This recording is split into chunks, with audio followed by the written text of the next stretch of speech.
एक जिंदा इंसान जो सुबह उठता है, अपने खेतों में जाता है, काम करता है, पसीना बहाता है और शाम को अपने घर परिवार के साथ, बच्चों के साथ हंसते हुए खाना खाता है। लेकिन क्या आप यकीन करेंगे कि जिस वक्त वो इंसान जिंदा होकर अपनी जिंदगी जी रहा है, ठीक उसी वक्त सरकारी फाइलों में उसकी मौत हो चुकी है। जी हां, फाइलों में बकायदा लिखा जा चुका है कि उसे एक जहरीले काले नाग ने डस लिया है। डॉक्टर ने उसकी लाश का पोस्टमार्टम भी कर दिया। कोर्ट के वकीलों ने उसके परिवार का रोता हुआ फर्जी हलफनामा भी तैयार कर लिया और साहबों ने उसकी मौत के बदले मिलने वाले 4 लाख रुपयों पर अपने दस्तखत भी कर दिए। नमस्कार, उज्जवल भूमि देख रहे हैं आप अभिषेक दुबे के साथ। जिन बातों का जिक्र मैंने अभी किया, सुनकर आपके रोंगटे खड़े हो गए होंगे, पैरों तले की जमीन खिसक गई होगी। लेकिन यह किसी हॉरर फिल्म की कहानी नहीं, बल्कि छत्तीसगढ़ की न्यायधानी बिलासपुर में लिखा गया भ्रष्टाचार का वो खौफनाक और घिनौना इतिहास है जिसे सुनकर पूरे देश की रूह कांप उठेगी। अब तक आपने सुना होगा कि लाशों पर राजनीति की रोटी सेकी जाती है, लेकिन बिलासपुर के सरकारी दफ्तरों में बैठे कुछ लोगों की भूख इतनी ज्यादा है कि वे जिंदा इंसानों को ही कागजों पर मारकर उनकी मौत का सौदा कर देते हैं। कहानी की शुरुआत होती है सरकार के एक बेहद मानवीय नियम से। नियम यह है कि अगर राज्य के किसी गरीब ग्रामीण या आदिवासी की सांप के काटने से अकाल मृत्यु हो जाती है, तो सरकार उसके बदले बेसहारा परिवार को संबल देने के लिए 4 लाख रुपए की मुआवजा राशि देती है। सरकार को लगा था कि इससे किसी रोते हुए परिवार के आंसू पोंछे जा सकेंगे, लेकिन बिलासपुर के भ्रष्ट सिस्टम ने इसी आंसू पोंछने वाले नियम को डकैती का सबसे बड़ा जरिया और हथियार बना लिया। दफ्तरों के बंद कमरों में एक ऐसा खूनी नेक्सस तैयार हुआ जिसमें समाज के सबसे प्रतिष्ठित चेहरे शामिल थे।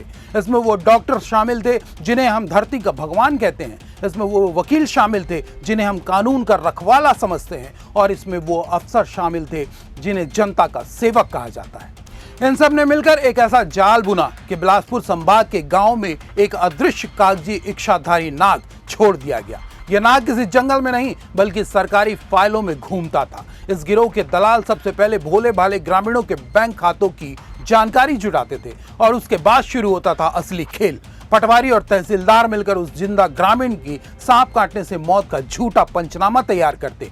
फिर फाइल पहुंचती उन डॉक्टरों के पास जिन्होंने बिना कोई लाश देखे, बिना कोई पोस्टमार्टम किए, सिर्फ नोटों की गड्डियां गिनकर बकायदा सिल सिक्के के साथ डेथ सर्टिफिकेट जारी कर दिया। इसके बाद वकील साहब फर्जी वारिसनामा तैयार करते और कलेक्ट्रेट के बाबू फाइल को हरी झंडी दे देते। जैसे ही सरकारी खजाने से 4 लाख रुपए उस ग्रामीण के खाते में आता, दलाल उसे बहला फुसला कर बैंक ले जाते, वहां उसका अंगूठा लगवाया जाता, पैसे निकाले जाते और उस गरीब को चंद हजार रुपए थमाकर बाकी के मलाईदार लाखों रुपए डॉक्टर, वकील और अफसरों की जेबों में चले जाते।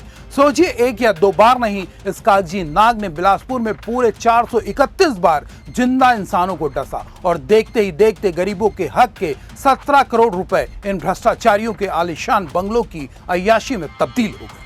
पाप का घड़ा चाहे कितना भी बड़ा क्यों न हो, एक ना एक दिन उसे फूटना ही होता है। जब इस महाघोटाले की भनक ऊपर तक पहुंची और फाइलों की दोबारा जांच शुरू हुई, तो खुद जांच करने वाले अधिकारियों के होश उड़ गए।